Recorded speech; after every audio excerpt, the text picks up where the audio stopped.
Assalamualaikum warahmatullahi wabarakatuh. Kali ini kita akan membahas tentang positif atau negatifkah gawaimu. Artikel ini bersumber dari sibjan.sch.id. Hari ini siapa sih yang gak punya gawai? Lembaga riset digital marketing Emercator memperkirakan pada 2018 jumlah pengguna aktif gawai di Indonesia lebih dari 100 juta orang. Dengan jumlah sebesar itu, Indonesia akan menjadi negara dengan pengguna aktif gawai terbesar keempat di dunia setelah Cina, India, dan Amerika. Sumber kominfo.go.id. Dengan jumlah setinggi itu, apakah dapat memberikan dampak positif pada penggunanya? Atau malah memberikan dampak negatif? Dampak negatif yang diberikan oleh gawai sendiri tidak sedikit.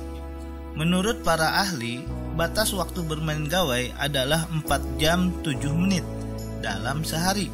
Namun, banyak orang yang memilih lebih lama menghabiskan waktunya dengan benda favoritnya itu, seperti melakukan streaming YouTube atau bahkan bermain game, yang mengakibatkan seseorang menjadi kecanduan gawai. Kecanduan gawai bisa membuat seseorang cenderung malas melakukan kegiatan produktivitas dan acuh atau masa bodoh dengan lingkungan sekitarnya. Bahkan yang lebih parah, seseorang itu akan kurang berpartisipasi dalam kehidupan sosial bermasyarakat atau bahkan membenci kegiatan yang ada sangkut pautnya dengan kehidupan sosial. Dengan istilah zaman sekarangnya yaitu no life atau no life. Untuk mengurangi atau menghilangkan, kami ada beberapa trik yang bisa kamu lakukan untuk mengurangi kecanduan gawai. Berikut beberapa caranya. 1. Mengurangi penggunaan gawai. Kamu bisa coba kurangi penggunaan gawai dengan memberikan batasan kepada dirimu. Mungkin akan susah, tapi sedikit demi sedikit pasti kita lepas dari yang namanya gawai. Dan pergunakanlah gawaimu di saat yang tepat dan simpan juga dikala perlu menyimpannya. Cara yang kedua yaitu mengikuti kegiatan sosial.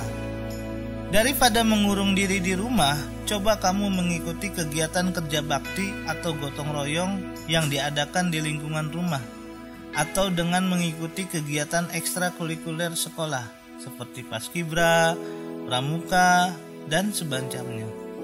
Kamu juga bisa mengikuti organisasi sekolah seperti OSIS dan sebagainya. Cara yang ketiga, jangan bawa gawai saat pergi kemanapun. Saat kamu ingin bepergian, usahakan gawaimu itu kau tinggal di rumah saja. Itu akan sedikit mengurangi ketergantungan kita dengan gawai. Jangan ajak gawai jalan-jalan gak seru. Ajak teman-temanmu, keluargamu, atau pasanganmu. Kalau perlu, ajak saja kami. Kami mau kok, asal ada gratisnya. Cara yang keempat, ketahuilah bahaya kecanduan gawai. Coba sekali-kali kamu cari di Google bahaya kecanduan gawai dan bacalah. Itu akan membuatmu sedikit ketakutan dan berpikir kembali, apakah kamu akan terus-menerus menatap layar gawaimu itu?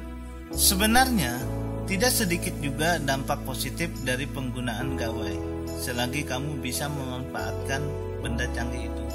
Maka banyak sekali manfaat yang bisa dia berikan untukmu.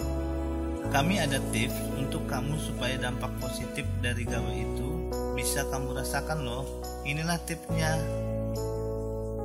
Yang pertama, jadikan sebagai sumber penghasilan. Apakah kamu sudah sering melakukan belanja online dari berbagai online shop? Ya, zaman sekarang itu semua orang mungkin kamu juga suka dengan hal yang berbau simpel, tidak suka yang rumit-rumit seperti permasalahan cinta. Zaman sekarang kamu tidak perlu repot-repot ke mall atau pusat perbelanjaan.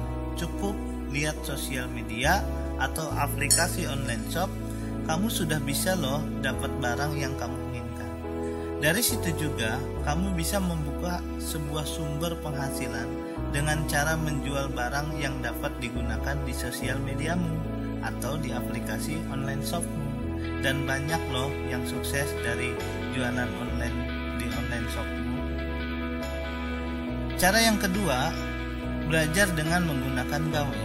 Zaman sekarang sudah banyak loh yang mulai menggunakan Gawai sebagai sarana belajar. Contohnya di MTS Hidayat Sibyan. Jadi kamu gak perlu repot-repot habis tinta, pulpen, dan kertas dan sebagainya.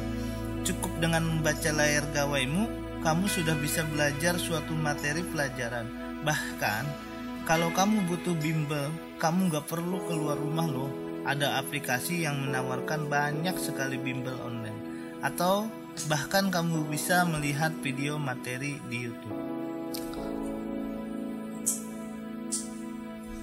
Tips yang ketiga, luapkan semua di Gawaimu. Zaman sekarang banyak sekali sosial media. Banyak sekali orang yang meluapkan hobinya di sosial medianya. Kamu juga bisa loh guys.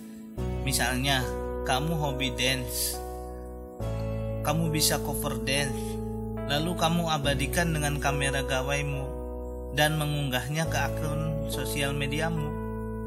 Buat kamu juga yang suka nyanyi, kamu bisa loh cover nyanyi juga di akun YouTube. Kalau beruntung, kamu bisa jadi YouTuber terkenal loh seperti YouTuber yang lainnya. Nah, jadi kalau kamu sudah menggunakan Gawai, diingat nih, jangan sampai kecanduan, apalagi sampai nolep. Jauhi Gawai, dekati aku. Terlepas dari segalanya, kamu sendirilah yang menentukan manfaat apa yang akan diberikan oleh Gawaimu itu. Apakah akan positif atau malah negatif? Banyak loh yang lebih seru daripada terus-menerus menatap layar di Gawaimu itu. Ingat, kehidupan sosial juga penting. Jangan berpikir kamu bisa hidup sendiri, karena sejatinya manusia itu adalah makhluk sosial. Ingat juga, kamu yang mengendalikan Gawai, bukan kamu yang dikendalikan oleh Gawai. Oke guys, terima kasih ya. Mohon maaf bila ada kesalahan.